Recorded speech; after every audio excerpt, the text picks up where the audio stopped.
SM Store, amanah dalam muamalah. Alhamdulillahi Rabbil Alamin. Wabihi nasta'inu ala umuri dunya wad din. Wassalatu wassalamu ala ashrafil anbiya'i wal mursalin. Nabiyyina Muhammadin wa ala alihi wa sahbihi wa tabi'in. Wa atba'it tabi'in wa man tabi'ahum bi ihsanin ila yaumiddin amma ba'd. Allahumma sayyiban nafi'a, Allahumma hawalaina wa la alaina, Allahumma alal akami wal dhirabi wa manabitil asyari wa butunil audiyati. Para jemaah yang dirahmati Allah Subhanahu wa taala, insyaallah pada sesi yang kedua ini kita akan melanjutkan pembahasan rukun iman yang terakhir, yaitu iman kepada takdir, ya. Al-iman bil qada' wal qadar. Iman kepada takdir yang baik maupun yang buruk, ya. Yang buruk di sini bukan maksudnya adalah buruk secara zat, ya. Karena seluruh yang Allah takdirkan itu pasti baik, ya. Maksudnya yang buruk di sini mungkin adalah sebagian sikap kita dalam mensikapinya. Terkadang kita sedih dan lain sebagainya. Jadi itu maksud buruk, ya, bukan buruk secara takdirnya. Wa illa seluruh takdir Allah baik semuanya. Di sini akan kita baca dulu yang ada di buku, kemudian kita bahas secara dengan penjelasannya insyaallah. Di sini disebutkan al-babus sadis al-imanu bil qada'i wal qadar. Yang terakhir adalah beriman kepada takdir. Wa fihi dhabitani. Ada 2 poin. Ad-dhabitul awwalu maratibul qadari arba'atun, ya. Tingkatan takdir ada 4, ya. Jadi tingkatan terjadinya takdir itu ada 4. Yang pertama adalah al-ilmu, yaitu adalah ilmullah, alias maksudnya adalah Allah mengetahui bahwasanya akan terjadi seperti ini dan seperti itu, ya. Jadi Allah telah mengetahui bahwasanya fulan akan seperti ini, seperti itu, baru kemudian akan ditulis. Yang kedua al-kitabah, yaitu penulisan. Setelah Allah mengetahui bahwasanya akan terjadi seperti ini, seperti itu, fulan akan melakukan ini dan seperti itu, fulan akan termasuk penduduk surga maupun neraka, maka Allah pun menuliskan takdirnya. Dan dalam riwayat disebutkan Allah memerintahkan al-qalam, yaitu pena, untuk menulis di Lauhil Mahfuz. Yang ketiga adalah al-masyiah. Al-masyiah yaitu keinginan Allah, ya. Jadi Allah ingin ini terjadi, maka pasti itu akan terjadi. Alias setiap segala sesuatu yang terjadi itu sudah Allah inginkan, ya. Yang terakhir adalah al-khalqu, yaitu penciptaan, ya. Jadi setelah Allah mengetahui, kemudian menulis dan menginginkan, maka yang terakhir Allah akan mengadakan atau menciptakan. Kemudian di sini disebutkan poin yang kedua adalah al-maqadiru khamsah, ya. Di sini adalah macam-macam penulisan. Jadi poin kedua ini adalah perincian dari poin al-kitabah, ya, atau penulisan. Jadi di poin pertama tadi ada apa? Penulisan yang nomor 2. Nah, ini adalah perincian dari poin nomor 2 tadi, ya, atau yang martabat atau urutan yang kedua tadi. Jadi penulisan takdir itu ada 5 tahap, ya. Yang pertama adalah at-takdirul azali. Azali itu artinya as-sabiq, ya, al-qadim, yang sudah lama, ya. Ini takdir yang paling pertama, yang mana Allah menuliskan takdir tersebut 50.000 tahun sebelum Allah menciptakan langit dan bumi. Yang kedua ada namanya takdirul mitsaq, ya. Takdirul mitsaq ini Allah menetapkan takdir tersebut tatkala Allah menciptakan Adam, ya. Jadi Nabi Adam itu adalah makhluk yang Allah ciptakan langsung pakai tangannya, ya. Makanya Nabi Adam itu sangat bagus sekali, ya. Dan insya Allah kita nanti akan masuk surga dalam keadaan bentuknya seperti Nabi Adam, ya. Yang ketiga at-takdirul umuri, yaitu takdir yang ditetapkan saat kita berada di perut ibu kita, ya. Yang hadis yang berbunyi 40 hari dalam bentuk air, ya, 40 hari dalam bentuk darah, 40 hari dalam bentuk daging. Kemudian malaikat akan diutus dan akan menetapkan takdir tatkala kita masih berada dalam perut ibu kita. Yang keempat adalah at-takdirul hauli, ya, takdir hauli atau sanawi yang sifatnya per tahun, ya, yaitu adalah takdir yang Allah tetapkan pada saat kapan? Lailatul Qadar, ya. Ketika Lailatul Qadar Allah menetapkan takdir yang akan terjadi selama setahun ke depan. Yang terakhir adalah at-takdirul yaumi, yaitu takdir harian, yang mana takdir yang harian ini adalah penerapan, ya, penerapan dari takdir yang telah Allah tulis. Ya. Insya Allah akan kita coba bahas secara mendetail. Para jemaah yang dirahmati Allah Subhanahu Wa Taala, sebelum kita membahas, tadi sudah kita bahas kadar minimalnya, ya, kadar minimal seseorang beriman kepada takdir yang baik maupun yang buruk. Sebelum kita membahas rukun iman yang keenam ini yang berkaitan dengan takdir, maka alangkah baiknya kita berikan dua muqaddimah, dua poin muqaddimah yang apabila seseorang menjadikan dua poin ini di hadapan matanya, ya, dia jadikan mindset hidupnya, maka niscaya hidupnya akan tenang. Ya. Poin pertama, muqaddimah yang pertama adalah kita harus selalu husnuzon kepada Allah. Ya. Jadi poin pertama apa? Husnuzon billah. Ya. Kita harus selalu berbaik sangka kepada Allah. Apapun yang Allah takdirkan pasti itu baik.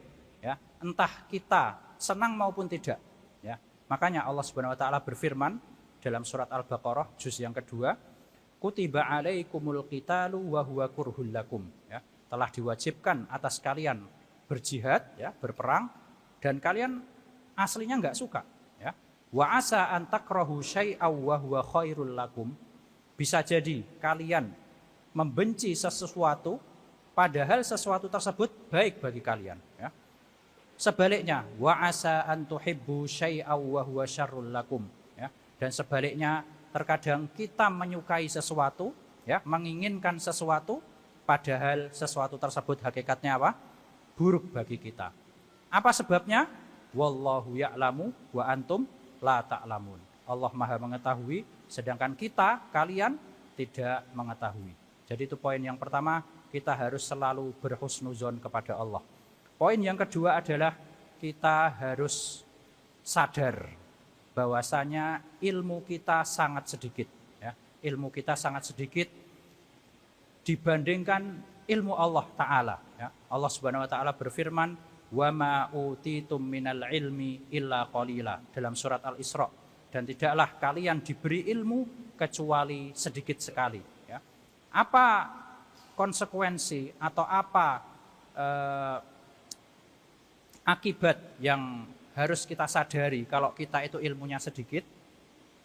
Kita tidak perlu mengulik-ngulik, tidak perlu bertanya yang berlebihan masalah takdir. Ya. Kenapa kok aku ditakdirkan jadi anaknya fulan? Ya. Kenapa kok aku ditakdirkan tinggal di Surabaya? Ya.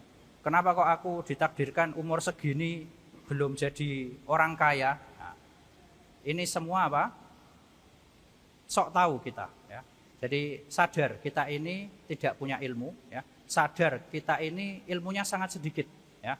Jadi kita itu ini ya apa namanya, boleh, ya, pengen tahu itu boleh, ya, pengen tahu itu boleh, tapi di sana ada batasan-batasan mana yang boleh kita ketahui dan mana yang tidak. Apa contohnya? Misalnya bagaimana bentuk wajah Allah, itu adalah ranah yang kita nggak boleh ketahui, kita nggak bakal bisa dan nggak boleh, ya. Mau berpikir seperti apapun, secerdas apapun orang, nggak bakal bisa sampai mensifati bagaimana bentuk wajah Allah. Ya. Jadi ada pengetahuan-pengetahuan yang memang kita itu terbatasi gitu loh. Jadi kita tidak boleh sombong, ya. Jadi kita manusia bebas berpikir, ingin tahu apa yang dia mau. Iya silahkan. Tapi di sana ada batasan-batasan mana hal yang bisa kita ketahui dan mana hal yang memang situ sudah terbatas, ya, akal kita terbatas. Jadi kita ini ilmunya sangat sedikit, ya, seperti itu. Jadi dua muqaddimah ini kalau kita taruh di hadapan kita, insya Allah kita akan hidupnya tenang, ya. Kita akan beriman terhadap takdir dalam keadaan tenang dan menerima. Taib. Kemudian kita memasuki ke dalam pembahasan tingkatan takdir, ya. Tadi disebutkan yang pertama adalah al-ilmu, ya, pengetahuan Allah. Maksudnya apa? Maksudnya adalah al-ilm al-imanu bi annallaha ta'ala alima kulla syai'in jumlatan wa tafsilan. Ya. Maksudnya adalah Allah itu mengetahui segala sesuatu secara global maupun rinci. Ya. Jadi tidak ada satupun yang terjadi di dunia ini, meskipun daun yang jatuh atau satu tetes air yang jatuh dari air hujan ini, pasti Allah ketahui. Ya. Jadi nggak ada satupun yang luput dari ilmu Allah. Ya. Itu maksudnya apa? Ilmu Allah.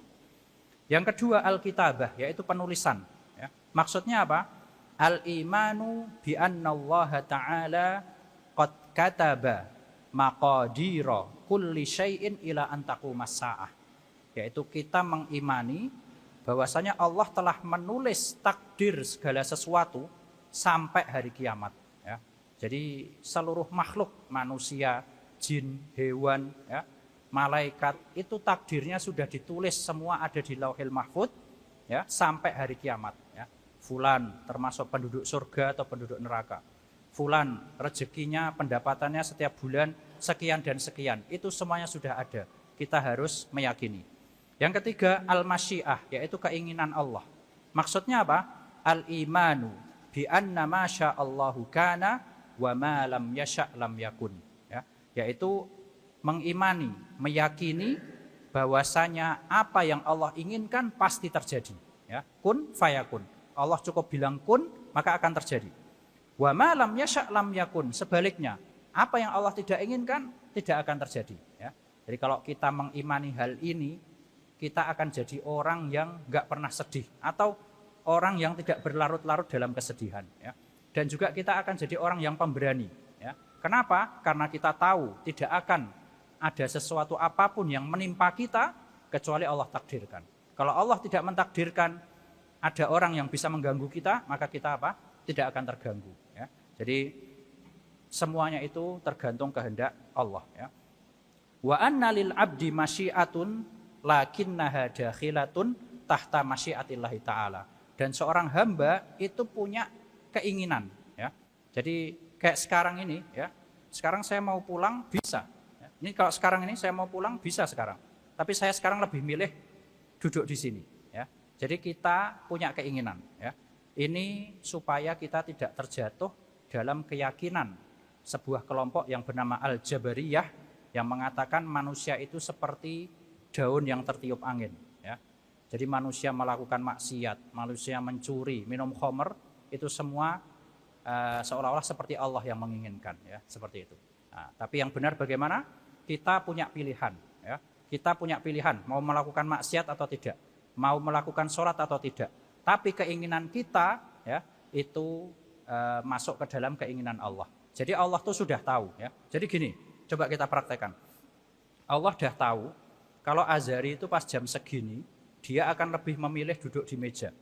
Ya. Maka Allah takdirkan seperti itu. Ya. Nanti sekitar jam 5 Allah tahu bahwasanya Azhari itu akan pulang misalnya. Maka Allah tuliskan dan takdirkan Azhari jam 5 nanti akan pulang ke rumahnya. Seperti itu. Jadi Allah sudah tahu saya akan memilih apa. Ya. Maka Allah pun apa? Takdirkan seperti itu. Ya. Jadi cara penerapannya seperti itu. Yang terakhir adalah al-khalqu, yaitu penciptaan.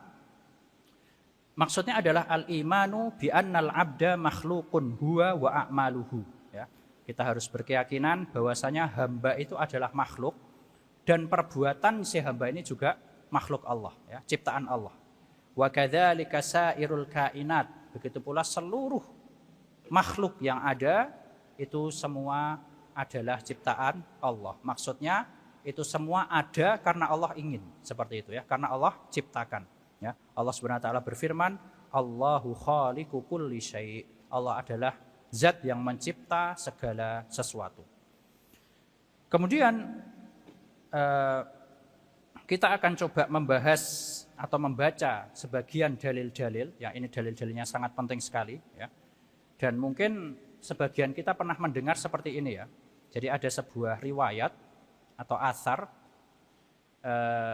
yang berbunyi idza dzukiral qadar fa'amsiku, ya. Wa idza dzukira ashabi fa'amsiku wa idza dzukira an-nujumu fa'amsiku, atau kama qala sallallahu alaihi wasallam. Apabila disebutkan tentang takdir, maka tahanlah, janganlah kalian berbicara. Apabila disebutkan tentang sahabatku, sahabatnya Nabi SAW, tahan, jangan kalian banyak bicara. Begitu pula apabila disebutkan tentang ilmu perbintangan, maksudnya yang mengarah, dikhawatirkan mengarah ke arah yang enggak benar gitu ya maksudnya, maka apa?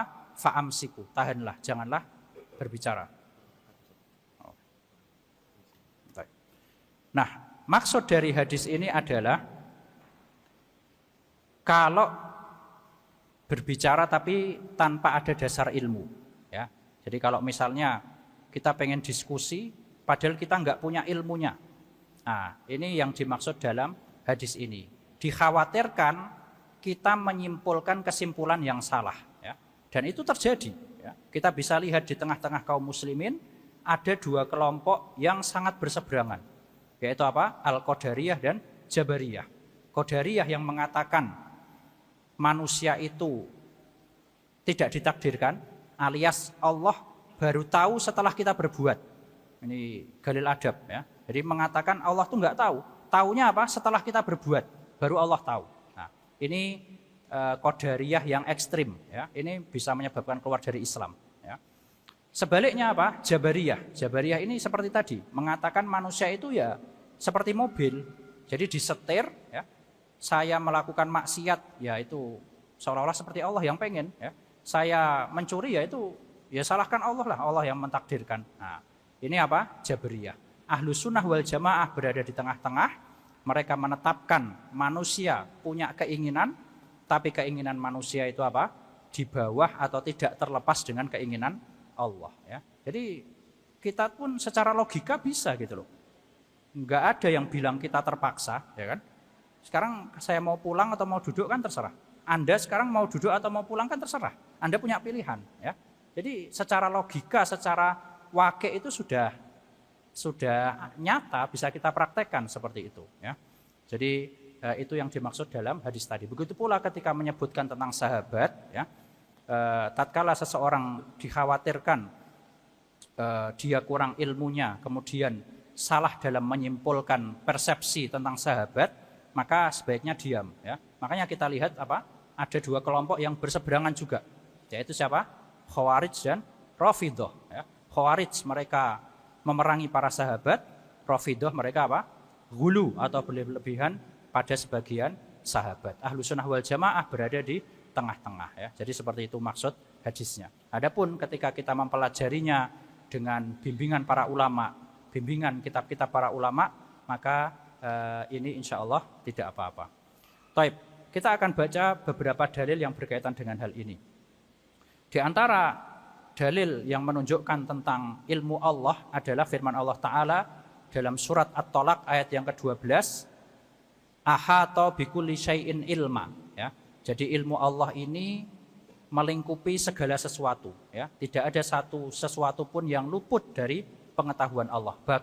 Bahkan sampai semut hitam yang berjalan di atas batu dalam kegelapan malam pun apa? Allah juga tahu. Ya. Kemudian yang kedua yaitu Alkitabah, penulisan. Di antara dalilnya adalah sebuah hadis ya, dan ini hadisnya sangat bagus sekali para jemaah sekalian. Hadisnya Ali bin Abi Thalib.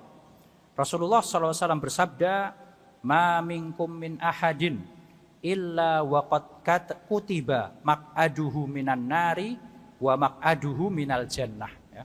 Tidaklah seorang pun di antara kalian kecuali pasti telah ditulis tempat kembalinya. Apakah dia di neraka atau di surga. Ya. Faqalu ya Rasulullah afala nattakilu ala kitabina. Maka para sahabat bertanya, ya Rasulullah, kalau kita sudah ditakdirkan, ya, terus buat apa gitu loh? Buat apa kita beramal? Diam aja kita, wong sudah ditakdirkan. Ya. Jadi pertanyaan seperti ini bukan muncul dari kita. Sahabat pun sudah tanya gitu loh. Dari dulu mereka sudah tanya. Ya. Maka Rasulullah SAW pun menjawab, i'malu fakullun muyassarun lima khuliqalahu. Ya. Beramallah. Ya. Ini aslinya ketika beliau bilang beramallah saja, ini sudah cukup aslinya. Kalau kita ngaku sebagai umat Rasulullah SAW, ketika beliau bilang i'malu, beramalah, harusnya kan kita beramal, ya kan? Tapi sama beliau ditambahi jawaban biar tambah puas. Ya. Apa jawaban itu? Fakullun muyassarun lima khuliqalahu. Ya. Setiap orang sudah dimudahkan untuk apa dia diciptakan. Ya. Amma man kana min ahli sa'adah fasayasiru li amali ahli sa'adah. Adapun orang-orang yang sudah ditakdirkan termasuk penduduk surga, orang-orang yang berbahagia, maka dia akan dimudahkan untuk beramal seperti amalnya orang baik. Ya. Jadi kita gini berpikirnya, kita husnuzon kepada Allah, insya Allah kita ini termasuk penduduk surga. Ya. Namanya husnuzon itu harus dibarengi dengan husnul amal. Ya. Amal yang baik. Ya. Kalau cuma husnuzon tapi tidak dibarengi dengan husnul amal, ya itu enggak benar. Ya. Namanya kita berprasangka baik kepada Allah harus dibarengi dengan amalan yang baik. Kita husnuzon, insya Allah kita termasuk penduduk surga. Ya. Gimana caranya? Dengan melakukan kebaikan. Ya. Namanya orang melakukan kebaikan itu identik dengan penduduk surga. Sama kayak orang ujian, ya. Orang yang sungguh-sungguh, orang yang rajin belajar, identik dengan orang yang lulus, seperti itu. Jadi enggak cuma diem saja. Ya, sekarang kita mau ujian besok, terus udahlah nggak usah belajar. Kalau takdirnya sudah lulus ya lulus, enggak ya enggak, kan enggak seperti itu. Ya. Tapi kita berusaha, ya, karena orang yang rajin belajar identik dengan orang yang lulus ujian. Ya. Kita berusaha melakukan amal baik, karena orang yang melakukan amal baik identik dengan penduduk surga, seperti itu. Ya. Sebaliknya, ya, orang yang melakukan perbuatan buruk, ya, melakukan dosa maksiat, maka identik dengan penduduk neraka. Nah, ini supaya kita takut. Ya. Jadi kalau sebagian kita mungkin masih banyak berkecimpung dalam dosa, takut kita. Ya. Waduh, jangan-jangan aku termasuk penduduk ini nih. Nah, seperti itu kan. Terus apa? Oh ya udahlah, sekalian aja. Ya salah. Ya. Berhenti, bertaubat, lakukan amal kebaikan. Ya. Jadi harusnya seperti itu. Ya. Jadi seperti itu kita berpikir. Ya. Jadi bukan ngapain sholat, ngapain enggak maksiat, wong sudah ditentukan masuk surga atau enggak. Ya. Lakukan kebaikan. Karena dengan kita melakukan kebaikan, itu tanda insya Allah kita termasuk penduduk surga, seperti itu. Ya. Jadi cara berpikirnya seperti itu. Ya. 6. Hadis itu muttafaqun alaih. Kemudian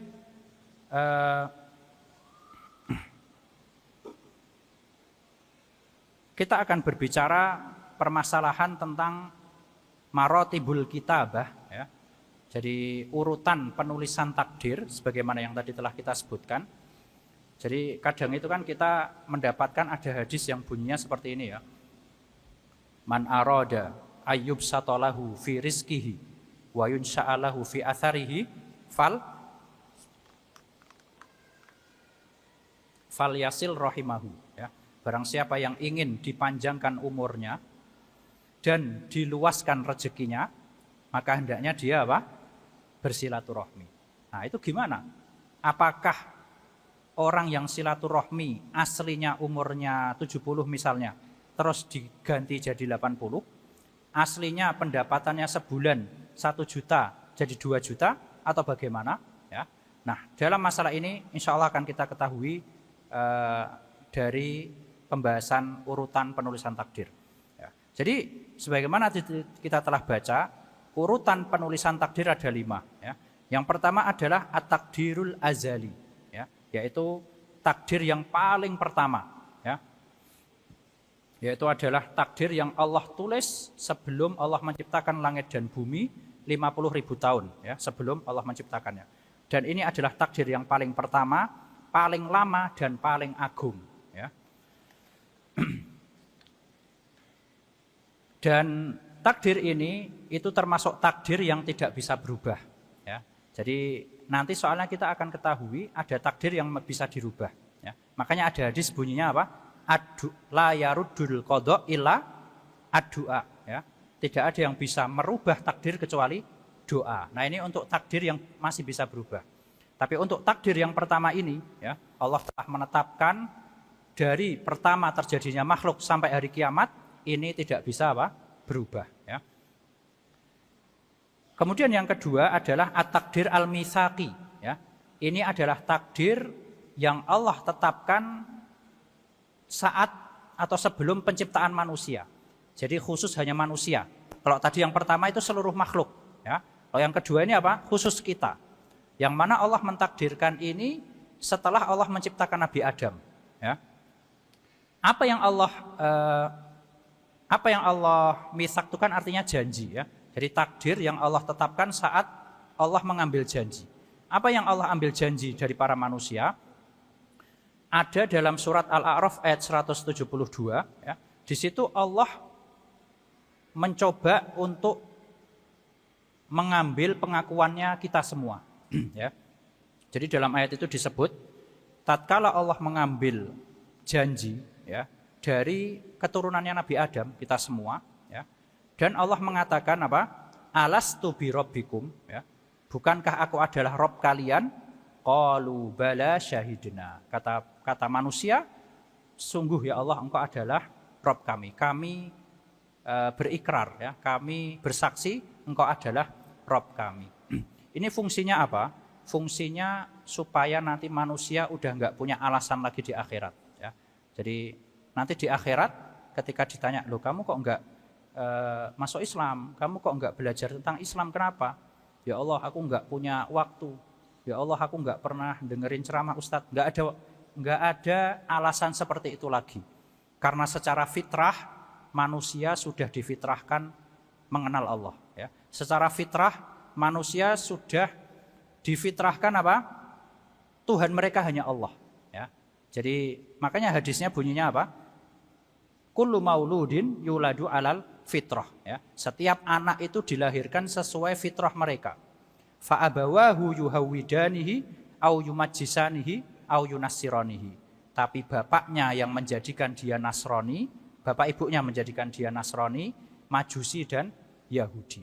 Jadi dari kecil itu anak kalau dibiarin jadi orang Islam itu, ya, dibiarin tumbuh itu fitrahnya mengakui Allah itu Tuhannya, ya. Tapi sama bapaknya diajak ke sana ke sini sehingga jadi orang seperti itu. Jadi takdir yang kedua ini salah satu fungsinya seperti itu agar nanti di akhirat sudah nggak ada alasan lagi apa?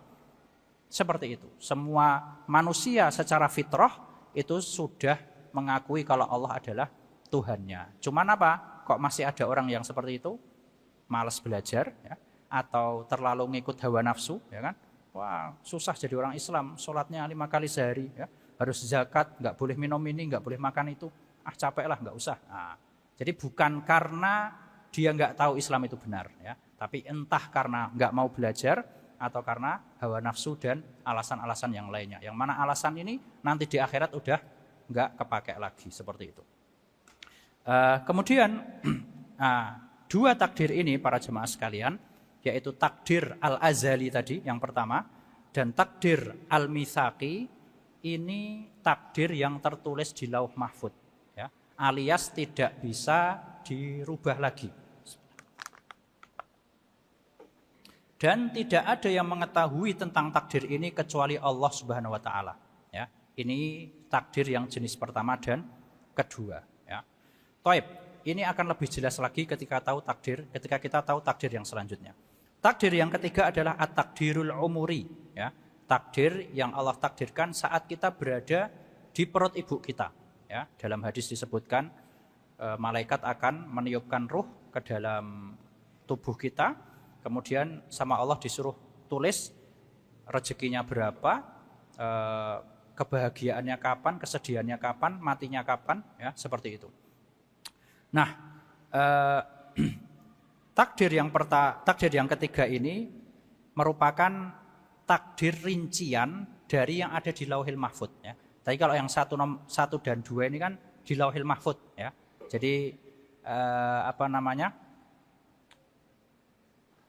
secara keseluruhan gitu loh, dari makhluk pertama sampai makhluk terakhir sampai hari kiamat ada semua di situ.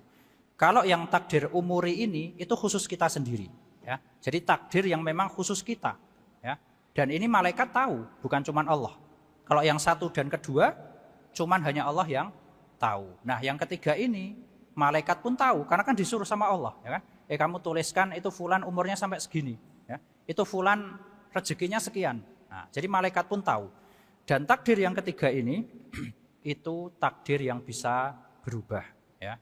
Jadi kalau misalnya kembali ke hadis yang tadi itu ya, barang siapa yang ingin diluaskan rezekinya atau dipanjangkan umurnya, maka hendaknya dia melakukan silaturahmi. Di sini ada dua pendapat ulama.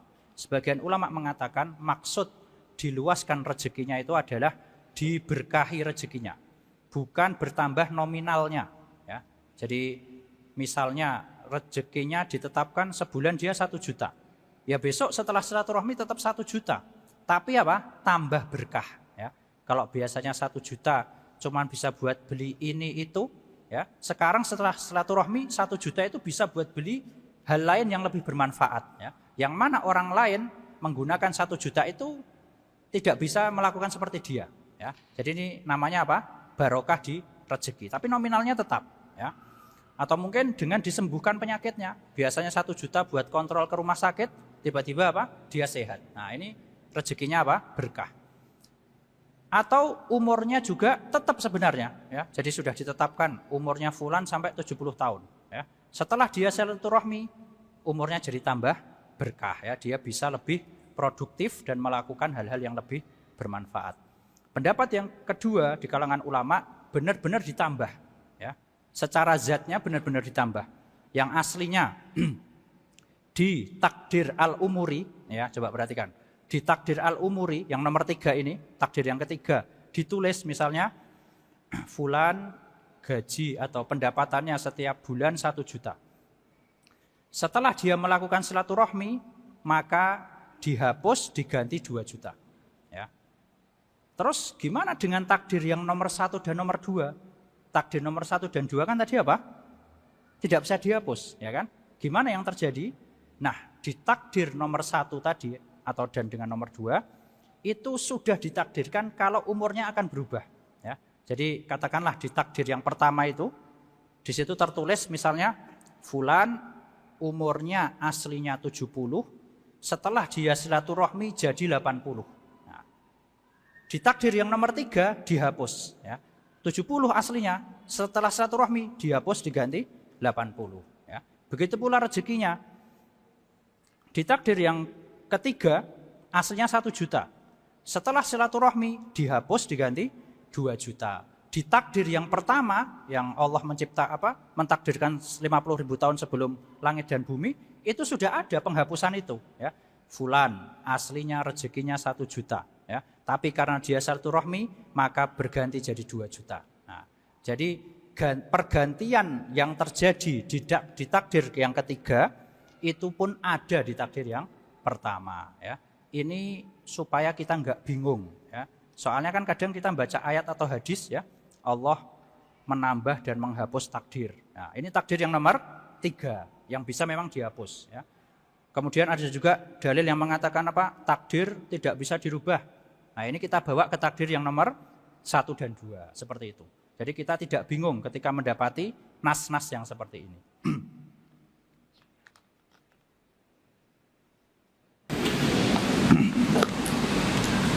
Jadi kita masih punya kesempatan, ya, untuk dalam tanda kutip merubah takdir kita. Maksudnya apa? Takdir yang nomor 3 ini, ya, dengan berdoa, dengan memperbanyak silaturahmi, dengan bertaubat dan melakukan amal-amal soleh yang lainnya seperti itu, ya. Jadi bisa jadi itu di takdir yang nomor 3 ada orang tertulisnya seperti ini. Fulan ini aslinya termasuk penduduk neraka, ya. Terus dia bertaubat dan atau katakanlah mungkin fulan ini melakukan atau termasuk golongan yang aslinya mau masuk neraka misalnya, ya. Terus dia bertaubat, kemudian melakukan amal soleh, ya, maka dihapuslah diganti jadi penduduk surga. Di takdir yang pertama itu sudah ada, ya. Fulan itu aslinya hidupnya di awal waktu dia melakukan maksiat, habis itu bertaubat dan akhirnya dia akan masuk surga, ya. Jadi seperti itu para jemaah sekalian. Taib.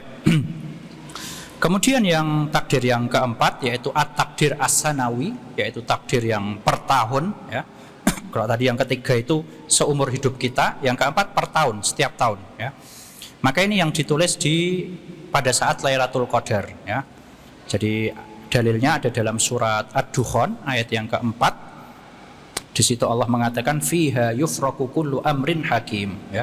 Di dalam malam itu segala perkara ditetapkan ya. Bahkan ini saya menukil dari perkataannya Ibnul Jauzi rahimahullah, salah seorang ulama, bagus sekali ya. Coba apa kata beliau? Jadi pada malam tersebut, pada malam Lailatul Qadar itu Allah akan menetapkan kejadian selama setahun berikutnya ya. Dari mati, hidup, mulia, rendah ya. Rezeki, hujan, itu semua Allah tetapkan di malam Lailatul Qadar tersebut. Bahkan apa kata beliau? Hattal hujjaj ya. Bahkan Allah mentakdirkan pada malam itu siapa yang haji pada tahun ini ya. Jadi akan ditakdirkan pada malam itu yahujju fulan wa yahujju fulan. Tahun ini fulan akan haji, tahun ini fulan akan haji ya. Coba bayangkan ya, kita pas itu berdoa biar dimudahkan haji ya, kebetulan ditakdirkan haji coba ya. Jadi mari kita bersemangat untuk mencari Lailatul Qadar tersebut ya. Taib. Ini juga sama ya, takdir yang keempat ini diketahui para malaikat juga, dan juga masih bisa dirubah seperti itu. Yang terakhir adalah at-takdiru al-yaumi ya, yaitu yang harian. Maka ini merupakan ya pempraktekan ya, pempraktek ya. Jadi setelah ditakdirkan maka pada hari itu apa? Ya dipraktekkan gitu. Kalau fulan pada hari itu misalnya sakit ya, fulan pada hari itu dapat rezeki ya. Jadi bentuknya adalah praktek dari takdir yang ada seperti itu. Dalilnya adalah dalam surat Ar-Rahman ayat yang ke-29. Allah Subhanahu wa taala berfirman, yas'aluhu man fis samawati wal ard kulla yaumin huwa fi sya'n ya. Jadi setiap hari Allah itu selalu ada urusan. Maksudnya apa? Yaitu setiap hari Allah mengurus takdir manusia. Itulah para jamaah sekalian, dan setiap penulisan takdir tersebut itu adalah merupakan perincian dari sebelumnya ya. Jadi kalau kita urutkan, yang pertama adalah takdir azali yang 50.000 tahun sebelum Allah menciptakan langit dan bumi. Setelahnya apa? Takdir misaki, itu perincian dari sebelumnya ya, khusus manusia saja. Kalau yang tadi kan umum. Yang nomor 3 apa? Takdir al-umuri, khusus kita saja, lebih rinci lagi ya. Takdir sanawi, lebih rinci lagi per tahun. Takdir yaumi apa? Setiap hari. Jadi semakin selanjutnya adalah perincian dari sebelumnya.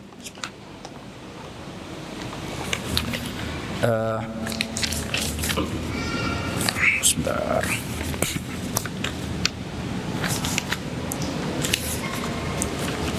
Nah, jadi itulah penjelasan tentang masalah takdir. Mungkin di sini saya akan sedikit sebutkan di antara faedah atau manfaat dari beriman kepada takdir. Ini penting insyaallah. Di antara manfaat dari seorang beriman kepada takdir, yang pertama adalah, ini beberapa saja ya. Di antaranya yang pertama adalah adamul huzni hina fawati syai'in minad dunya ya. Kita jadi tidak terlalu berlarut-larut dalam kesedihan tatkala kita kehilangan duniawi ya, kehilangan sesuatu yang sifatnya duniawi ya. Kenapa? Karena kita tahu itu sudah ditakdirkan ya. Beda sama orang yang enggak percaya sama takdir ya. Jadi kita nih bicara takdir secara teori gampang ya, pas dipraktekkan kayaknya tidak semudah seperti yang diucapkan ya. Tapi enggak apa-apa ya. Jadi Allah Subhanahu wa taala berfirman, walladzina jahadu fina lanahdiyannahum subulana. Barang siapa yang bersungguh-sungguh mencari keridhaan kami, pasti akan kami tunjukkan jalannya ya. Jadi kita berusaha biar bisa selalu ikhlas, selalu ridho terhadap takdir ya. Nanti sama Allah insya Allah kita akan sampai ke derajat itu insya Allah. Nah, jadi yang pertama apa? Kita jadi tidak terlalu berlarut-larut dalam kesedihan ya. Allah Subhanahu wa taala berfirman dalam surat Al-Hadid ayat yang ke-22 sampai 23, ma asaba min musibatin fil ardi wala fi anfusikum illa fi kitabim min qabli an nabra'aha ya. Tidaklah suatu musibah ya yang ada di muka bumi atau menimpa diri kalian, kecuali hal itu telah Allah tetapkan di dalam kitab Lauhil Mahfuz sebelum terjadinya musibah tersebut. Inna dzalika 'alallahi yasir, yang demikian itu sangat mudah bagi Allah. Supaya apa? Likaila ta'sau 'ala ma fatakum, supaya kalian enggak terlalu bersedih ya atas apa yang hilang dari kalian. Itu yang pertama. Yang kedua, wala tafrahu bima atakum, dan supaya kalian tidak sombong atas apa yang kalian dapatkan ya. Karena dia kehilangan atau mendapatkan itu dia tahu ini semua takdir Allah ya. Aku qadarullah gagal ya sudah ditakdirkan. Alhamdulillah dapat rezeki juga takdir Allah. Jadi ya biasa saja gitu loh ya. Tidak terlalu sedih. Sedih boleh ya. Sedih itu wajar. Nabi SAW putranya wafat sedih. Tapi yang nggak boleh apa? Berlarut-larut dalam kesedihan ya. Jadi jangan terlalu sedih dan jangan terlalu membanggakan diri ya, seperti itu. Wallahu la yuhibbu kulla mukhtalin fakhur. Allah tidak menyukai orang yang sombong. Faedah yang kedua adalah asyaja'atu wal iqdam ya. Kita akan jadi orang pemberani ya. Pemberani ya, bukan nekat ya. Jadi pemberani wa adamul khauf min dararil bashar ya. Dan kita tidak akan terlalu takut dari manusia ya. Jadi ketika seorang percaya akan takdir dan bahwasanya dalam hadis Nabi SAW pernah bersabda ya, wa'lam annal ummah lawijtama'at ala ayyang fa'uka bisyai'in lam yang fa'uka illa bisyai'in illa qad katabahullahu lak. Ketahuilah seandainya seluruh manusia ini kumpul untuk memberikan kamu manfaat, untuk membantu kamu, niscaya mereka enggak akan bisa membantu kamu kecuali sebatas apa yang telah Allah takdirkan. Sebaliknya, wa in ijtama'u ala ayyadurruka bisyai'in lam yadurruka illa bisyai'in qad katabahullahu alaik. Seandainya mereka ini satu dunia kumpul untuk membinasakan kamu, niscaya kamu tidak akan binasa, kamu tidak akan terkena bahaya mereka kecuali sebatas apa yang telah Allah takdirkan. Nah, ketika seorang percaya ini ya, dia enggak akan terlalu jadi orang yang khawatiran ya. Wah, aku mau pergi keluar kota nih, waduh nanti gimana ya di tengah jalan, kalau ada begal, kalau ada gini gimana ya. Nah, jadi lakukan sebab, tawakal ya. Itu seorang muslim. Orang muslim itu apa? Mengambil sebab, tapi dia tidak terlalu bergantung pada sebab. Jadi tidak usah terlalu khawatir. Yang ketiga, wah ini bagus sekali ya. Yang ketiga adalah faedahnya ghina an-nafas.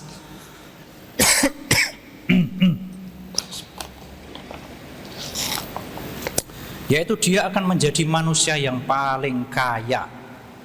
Ya, kaya di sini maksudnya adalah kaya rohaninya ya.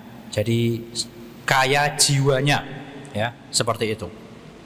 Apa dalilnya? Hadis Abu Hurairah radhiyallahu anhu, Rasulullah SAW bersabda, wardo bima qasamallahu laka takun aghnan nas ya, dan ridolah kamu terhadap apa yang Allah bagikan untukmu, maka kamu akan menjadi manusia yang paling kaya ya. Dari segi mana kok dia bisa jadi manusia yang paling kaya? Karena dia yakin rezeki yang Allah berikan itu nggak akan berkurang dan nggak akan bertambah ya, melewati batas yang telah dia ditetapkan.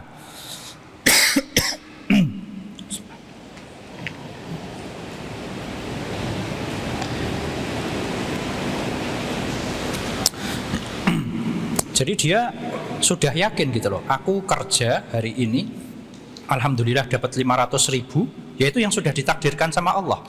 Jadi dia nggak nuntut, loh kenapa sih kok hari ini cuma 500.000 ya. Dan dia juga tidak merasa sombong ya. Jadi itulah seseorang yang kaya jiwanya. Jadi dia sudah yakin, saya sudah ditakdirkan hari ini rezeki saya segini, ya sudah dia terima dan dia apa? Merasa tercukupi ya, seperti itu. Ada hadis lain yang bunyinya bagus sekali. Bunyinya adalah Nabi SAW bersabda, ayyuhan nas, wahai manusia, ittaqullah, bertakwalah kepada Allah, wa ajmilu fit talab, dan perbaguslah kinerja kalian. Maksudnya apa? Kenapa kok ada ittaqullah bertakwalah kepada Allah dan kerja yang bagus. Maksudnya adalah kalau kita kerja jangan sampai melanggar aturan-aturan Allah, ya. Fa inna nafsan lan tamuta hatta tastawfiya rizqaha. Tidak akan mati suatu jiwa sampai rezekinya habis, ya. Jadi kita seharusnya tidak perlu khawatir, ya. Waduh, aku besok makan apa nih, ya? Besok bulan depan aku masih dapat pekerjaan atau tidak, ya. Selama kita hidup ada rezekinya, ya. Kalau rezeki kita habis, mati kita sudah, ya. Berarti memang sudah sampai situ gitu loh, ya. Jadi tidak akan mati suatu jiwa sampai rezekinya apa? Habis semuanya. Wa in abta'a anha, meskipun pelan-pelan keluarnya. Nah, jadi kalau kata sebagian ulama itu enggak ada yang namanya rezeki telat, itu enggak ada, ya. Jadi anna rizqa la yata'akhkhar an waqtihi. Namanya rezeki itu enggak mungkin telat, ya. Yang ada apa? Kita tergesa-gesa, ya. Kita terburu-buru, ya. Wah, udah umur 32 kok belum kaya-kaya, ya. Nah, ini terburu-buru, ya. Jadi enggak ada rezeki telat, itu enggak ada. Semuanya sudah ditakdirkan, ya. Nah, kemudian yang selanjutnya, yang keempat adalah kita akan lebih menjadi ridho, ya, ar-ridho wal yakin bil iwad. Kita akan menjadi manusia yang ridho, ya, memiliki sifat ridho dan yakin akan diganti, ya. Setiap musibah yang menimpa kita pasti diganti sama Allah, ya. Minimal diganti dari segi maknawi, ya, atau rohani, ya. Dan terkadang pun Allah mengganti dari segi materi, seperti itu. Sekarang kalau tak tanya misalnya jamaah di sini, jamaah di sini ridho nggak terhadap takdir Allah? Ridho nggak? Ridho, ya, insya Allah. Taib. Sekarang kita coba lihat hakikat ridho itu seperti apa, ya. Orang dikatakan ridho terhadap takdir Allah itu menurut penjelasan ulama seperti apa? Kita baca. Salah seorang ulama yang bernama Ibnu Aun pernah mengatakan, ketahuilah, sesungguhnya seorang hamba tidak bisa dikatakan dia mencapai hakikat ridho sampai keridhoan dia tatkala tertimpa musibah persis seperti keridhoan dia pas mendapatkan kenikmatan, ya. Kira-kira kita seperti itu tidak? Ya. Apakah keridhoan kita saat mendapatkan musibah sama seperti pas mendapatkan kenikmatan? Ya, seperti itu, ya. Tapi ya kita berusaha, ya. Nabi SAW bersabda, saddidu wa qaribu, ya. Ya, beramallah sebisa mungkin, seperti itu, ya. Jadi insya Allah lama-lama kita bisa sampai derajat seperti itu. Jadi kena musibah atau mendapatkan nikmat itu ridhonya sama, ya. Jadi seperti itu, ya. Taib. Kemudian kita baca secara cepat, ya. Yang selanjutnya adalah bisa memberikan insyirahus sadr, ya, atau jiwa kita jadi tenang, ya. Jadi kalau kita percaya terhadap takdir itu kita tenang, ya. Makanya di antara sifat wali Allah itu apa? Ala inna awliya Allahi la khaufun alaihim walahum yahzanun. Mereka enggak takut dan tidak sedih, ya. Enggak takut itu apa? Takut yang akan datang, ya. Sedih yang telah lewat, ya. Jadi dia enggak bakal, waduh besok aku makan apa nih, masih dapat pekerjaan tidak, ya. Dia tenang karena sudah tahu Allah mentakdirkan dia. Dan dia juga enggak sedih atas apa yang telah Allah takdirkan atasnya dan sudah terjadi, ya. Jadi hidupnya akan tenang, ya. Kemudian yang selanjutnya dia akan mendapatkan pahala yang banyak, ya. Sebagaimana ayat yang tentang itu, ya, ketika ditimpa musibah, alladzina idza asabathum musibatun qalu innalillahi wa inna ilaihi rajiun, ya. Ulaika alaihim shalawatum mir rabbihim wa rahmah. Dia akan mendapatkan sholawat dari Allah. Maksudnya sholawat dari Allah itu Allah akan memuji dia di hadapan malaikat dan akan mendapatkan rahmat Allah, wa ulaika humul muhtadun, mendapatkan hidayah. Kemudian yang terakhir adalah dia akan selamat dari api neraka, ya. Orang yang beriman terhadap takdir dia akan selamat dari api neraka, ya. Kita baca hadisnya terakhir. Jadi Nabi SAW bersabda, ya, seandainya engkau berinfak sebesar gunung Uhud emas, maka Allah tidak akan menerimanya sampai engkau beriman terhadap takdir, ya. Dan engkau tahu bahwasanya apa yang menimpamu itu, bahwasanya apa yang telah ditakdirkan akan menimpamu tidak akan meleset, dan sebaliknya apa yang tidak akan menimpamu pasti kamu tidak akan terkena ya. Dan kalau kamu mati dalam keadaan tidak beriman seperti ini, ladakhaltan nar, kamu akan masuk neraka ya. Jadi maksudnya apa? Ketika seorang beriman dengan takdir, ini bisa menyelamatkan dia dari api neraka. Demikianlah para jamaah sekalian yang dapat kita sampaikan. Semoga yang sedikit ini dapat menambah keimanan kita ya, dan dapat menyelamatkan kita dari api neraka ya. Karena identitas atau syarat orang masuk surga itu harus ada keimanan meskipun cuma sedikit ya. Jadi dalam hadis disebutkan Allah akan mengeluarkan secara makna ya, Allah akan mengeluarkan seorang dari neraka meskipun dia masuk neraka dulu ya. Ya, jadi setiap orang yang dalam hatinya ada keimanan meskipun sekecil biji sawi, ini mesti pada akhirnya akan masuk surga ya. Meskipun mungkin dia dibersihkan dulu di neraka, tapi pada akhirnya selama orang itu beriman ya, meskipun imannya ya alhamdulillah lah ya, dan dia tidak melakukan syirik, dia akan masuk surga. Demikianlah yang dapat saya sampaikan, kurang lebihnya mohon maaf jika ada yang salah, maka itu karena terbatasnya ilmu kami dan dari syaitan, dan Allah berlepas diri darinya. Sebelum kita tutup mungkin ada yang mau ditanyakan.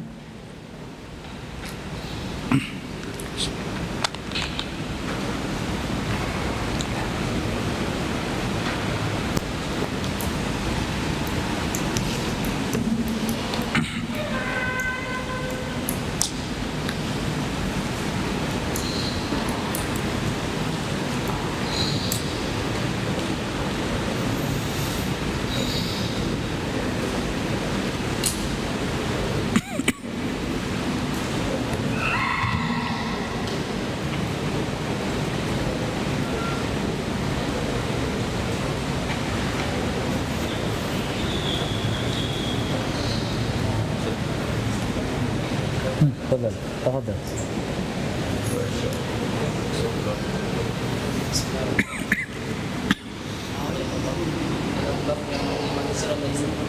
Ada yang jelaskan tadi ada bisa melewatinya setelah kilat, angin dan juga untuk ini apakah ada indikator khusus orang yang bisa melakukan sehingga kita bisa melakukan dan termasuk dalam. Iya, ini ada pertanyaan ya. Tadi disebutkan orang-orang yang melewati sirat itu bermacam-macam. Ada yang secepat kilat, secepat angin, terus seperti kuda ya, kalau nggak salah riwayatnya seperti itu. Jadi kencang seperti kuda, ada yang berjalan, ada indikator khusus nggak? Maksudnya ada aturan khusus nggak biar kita bisa mendapatkan sifat melalui sirat secara cepat ya? Indikatornya wallahu a'lam ya. Maksudnya itu yang penting kita melakukan amal soleh ya. Lolos dari sirat aja dah alhamdulillah ya. Maksudnya bisa melewati itu dah alhamdulillah sekali ya. Jadi itu sama seperti kita kan yang penting masuk surga ya. Mau pakai cara apapun, mau lewat pintu sedekah, pintu sholat, pintu puasa, yang penting itu masuk surga ya. Jadi kalau syarat apakah ada amalan khusus atau tidak, Ana belum mendapatkan ada hadis yang seperti itu. Tapi intinya kita bersungguh-sungguh melakukan hal yang baik. Semakin baik, insya Allah semakin dimudahkan untuk melewati sirat. Wallahu a'lam. Kapan ini sabar itu?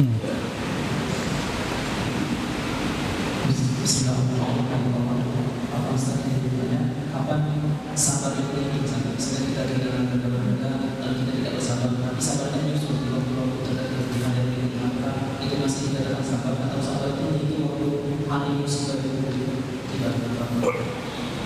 Iya, jadi ada sebuah hadis yang berbunyi innamas sabru indas sadmatil ula ya.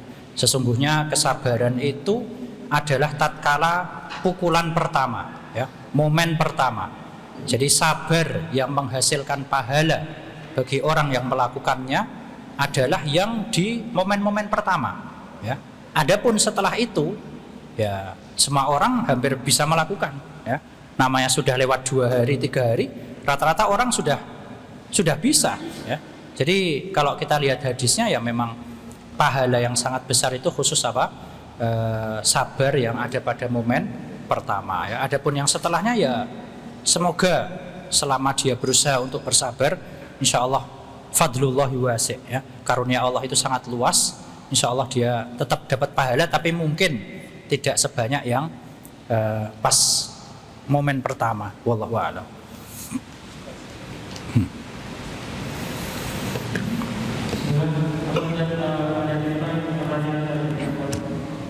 Assalamualaikum Ustaz, mau bertanya soal sabar. Katanya pada hari itu doa dijawab. Apakah takdir akan berubah bila doa kita dikabulkan menjadi sabar? Afan, gimana? Kurang jelas. Atau nggak usah pakai mic coba? Katanya pada hari itu doa dijawab. Soal nisfu sabar Ustaz. Katanya pada hari itu doa dijawab. Apakah takdir akan berubah bila doa kita dikabulkan di nisfu sabar? Saya menjawab bagian yang apakah doa bisa merubah takdir ya. Kalau masalah nisfu Sya'ban ini mungkin ada ranah khusus ya. Ya sebagaimana kita ketahui lah ya, sebagian ada yang bilang nisfu Sya'ban punya keutamaan, tapi keutamaan khususnya itu bisa dibicarakan di lain waktu. Sekarang saya mau membahas tentang masalah apakah doa, tidak khusus nisfu Sya'ban saja ya. Setiap hari pun kita punya waktu mustajab ya kan. Jadi sebagian ulama bilang yang ada itu waktu mustajab, bukan tempat mustajab ya. Kenapa? Kalau tempat mustajab ini hanya khusus orang-orang tertentu yang bisa melakukan. Tapi yang benar apa? Waktu mustajab. Waktu mustajab itu kita semua bisa mendapatkan ya. Nah, kalau orang berdoa dan tidak khusus di waktu mustajab saja, misalnya sekarang berdoa dikabulkan ya, maka dia bisa merubah takdir yang nomor 3 sampai nomor 5 tadi ya. Tapi di takdir yang nomor pertama, yang takdir azali, dia sudah tertulis apa? Fulan aslinya hari itu dia terkena musibah. Tapi karena dia berdoa, zikir pagi sore, maka dia nggak jadi kena musibah. Ya. Jadi di takdir pertamanya dia udah tertakdirkan untuk berdoa. Ya. Tapi di takdir yang ketiga, mungkin di situ tertulisnya apa? Hari ini fulan kena musibah. Ya. Tapi karena berdoa, takdirnya dihapus, kemudian diganti fulan hari ini selamat, seperti itu. Jadi itu maksud dari hadis la yarudul qada illa ad-du'a ya. Tidak ada yang bisa merubah takdir kecuali doa. Maksudnya adalah takdir yang nomor 3 sampai nomor 5 tadi. Wallahu a'lam.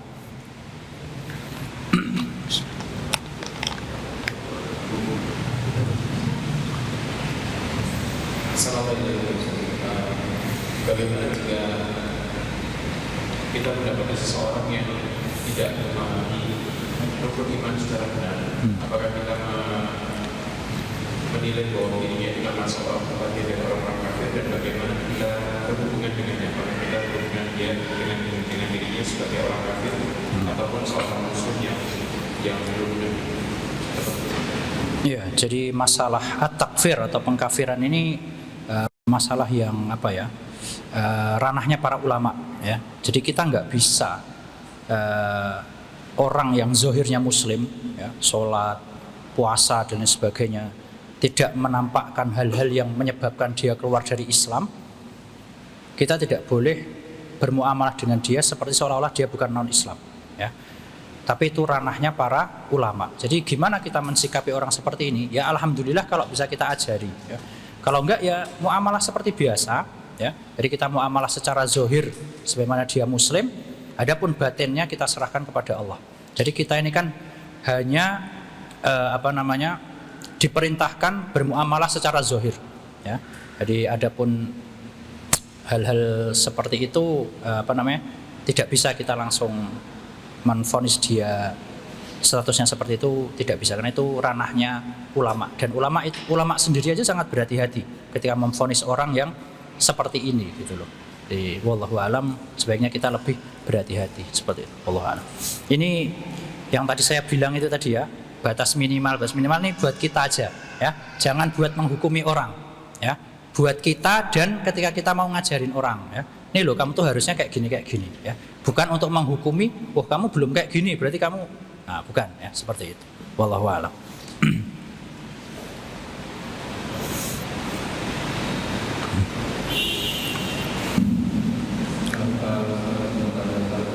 Bagaimana kita ketahui bahwasanya pahala dan dosa kalau kita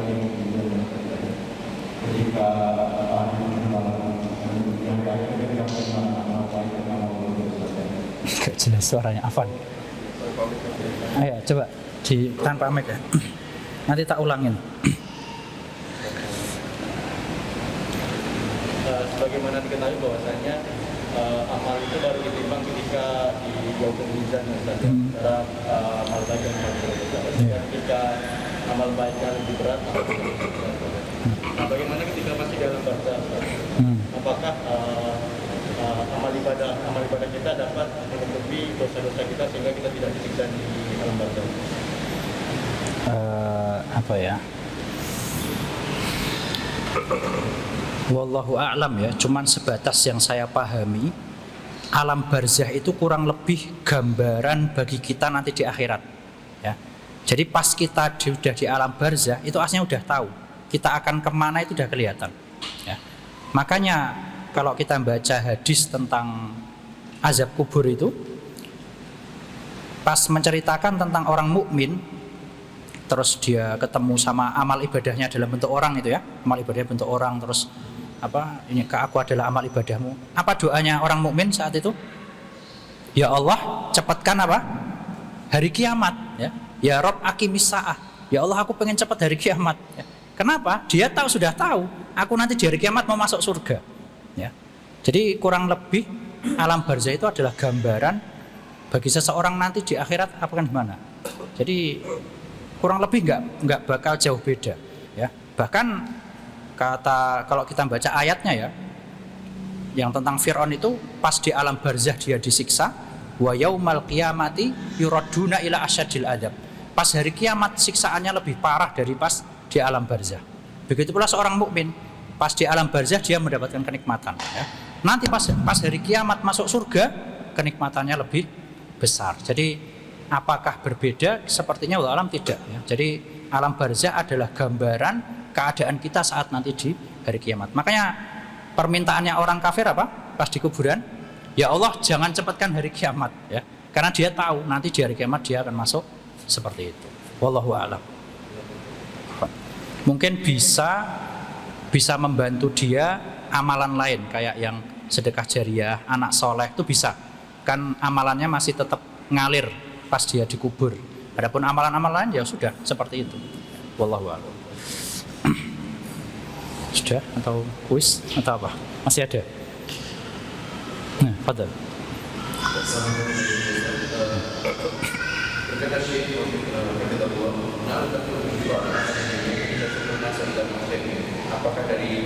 Apakah di sini Syekh itu memberikan penjelasan bahwasanya mahsyar itu terdapat di dunia ini? Mahsyar. Oh iya ya. Wallahu alam. Wallahu alam. Yang jelas apa namanya? Wallahu alam ya. Untuk perlu pembahasan khusus mungkin harus rujuk ke kitab-kitab. Yang jelas di situ cuma disebutkan apinya itu akan berasal dari Yaman yang menggiring manusia ke mahsyar ya. Tapi apakah mahsyar itu tetap ada di dunia atau tidak? Wallahu a'lam. Nah, enggak tahu.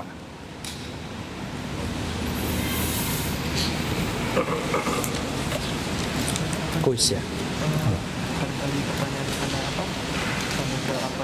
Ya. Ya, tafadhal. Bismillahirrahmanirrahim. Kepada para jemaah barangkali ada pertanyaan bisa bertanya secara langsung, bisa menanyakan kepada panitia apa yang ada di luar atau dari kita juga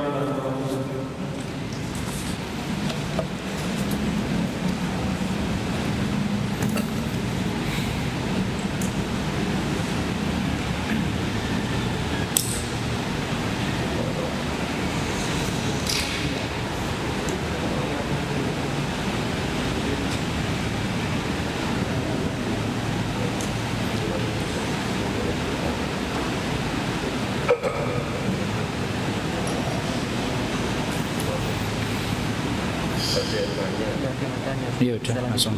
Iya. Ada berapa pertanyaan? Berapa pertanyaan? Ini hadiahnya berapa? Berapa pertanyaannya?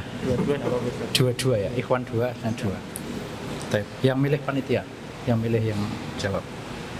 Baik, ini ada sedikit hadiah dari panitia. Cuman karena terbatas biar adil pakai sistem kuis ya. Mungkin untuk yang ikhwan dulu, pertanyaan untuk yang ikhwan yang bisa silahkan angkat tangan, nanti dipilih oleh panitianya. Apa ya, pertanyaan pertama, sebutkan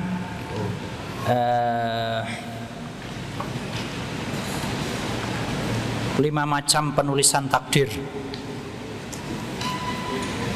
Panitianya liatin. Kok gak lihat? Siapa duluan tadi? Ma Adriana.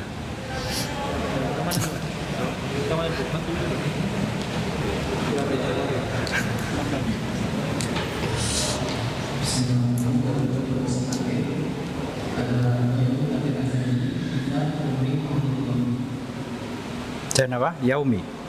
Aywa, ahsan ya. Jadi 5 azali, mitsaqi, sanawi, umri, sanawi dan yaumi. Ahsan, barakallahu fik. Ya, betul. Pertanyaan selanjutnya buat ikhwan juga ya. Sebutkan, tolong dilihat panitia. Sebutkan 3 manfaat beriman kepada takdir.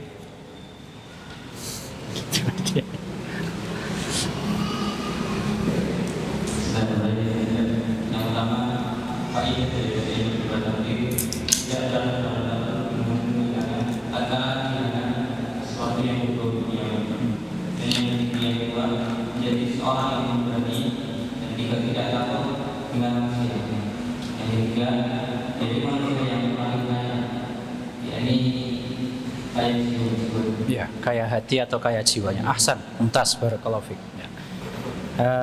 2 soal selanjutnya buat akhwat. Tapi kalau nggak ada yang jawab, kita lempar buat ikhwan, insyaallah.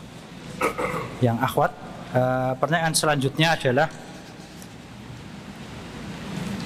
Nabi Muhammad SAW dan para nabi yang lainnya itu punya 2 sifat ya, atau 2 kriteria yang dengan 2 kriteria tersebut kita bisa mengetahui bagaimana sikap kita yang benar terhadap para nabi. Silahkan, akhwat. Para nabi memiliki 2 kriteria atau 2 sifat, yang mana ketika kita mengetahui 2 sifat ini, kita bisa bersikap benar dalam menyikapi mereka.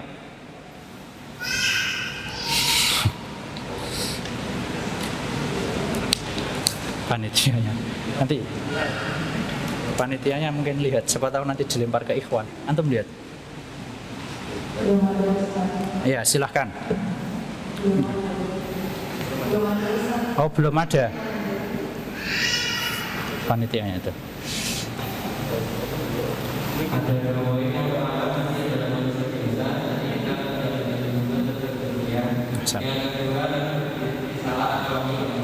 Ya, sehingga kita apa? Harus menghormati, ya. Betul. Ahsan, mumtaz, barakallahu fik. Jawabannya adalah yang pertama, mereka punya sifat manusia biasa sehingga kita tidak boleh berlebih-lebihan. Yang kedua, mereka punya sifat risalah yang mana kita juga harus apa? Menghormati mereka. Soal yang terakhir untuk akhwat.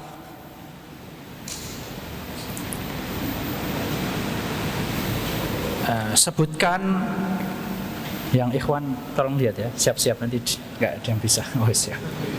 Untuk akhwat, pertanyaan terakhir, sebutkan mukjizat terbesar Rasulullah SAW dan sebabnya kenapa kok itu adalah mukjizat terbesar.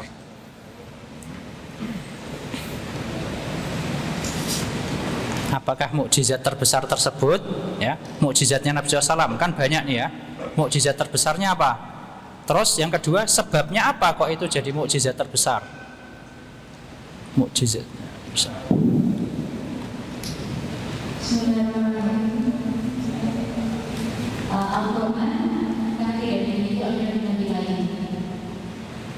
Iya, mungkin lebih spesifik, maksudnya tidak dimiliki itu apanya yang tidak dimiliki? Tidak bisa dibuat oleh siapapun. Tidak bisa di apa? Dia apa? Oh, taib, labas. Jazakillah khair, barakallahu fik. Naam, ahsan, jazakillah khair. Benar setengah, cuman yang setengahnya mungkin perlu dibenarkan. Tapi sudah nggak apa-apa ya, kita kasih hadiah. Naam, barakallahu fik. Jadi benar, mukjizat terbesarnya adalah Al-Quran. Kenapa kok Al-Quran adalah mukjizat terbesar? Karena yang pertama sifatnya adalah universal, ya, alamiah, bisa digunakan seluruh manusia. Beda dengan mukjizat yang lain. Mukjizat yang lain terbatas di kelompok-kelompok tertentu. Yang kedua, akan selalu ada sampai hari kiamat. Berbeda dengan mukjizat yang lain. Mukjizat yang lain terbatas di waktu-waktu tertentu. Demikianlah, jazakumullah khairan, wabil khusus para panitia. Semoga kita bisa bertambah keimanan kita setelah ini. Kita tutup dengan doa kafaratul majlis. Subhanakallahumma bihamdika asyhadu an la ilaha illa anta astaghfiruka wa atubu ilaik. Syukran. Assalamualaikum warahmatullahi wabarakatuh.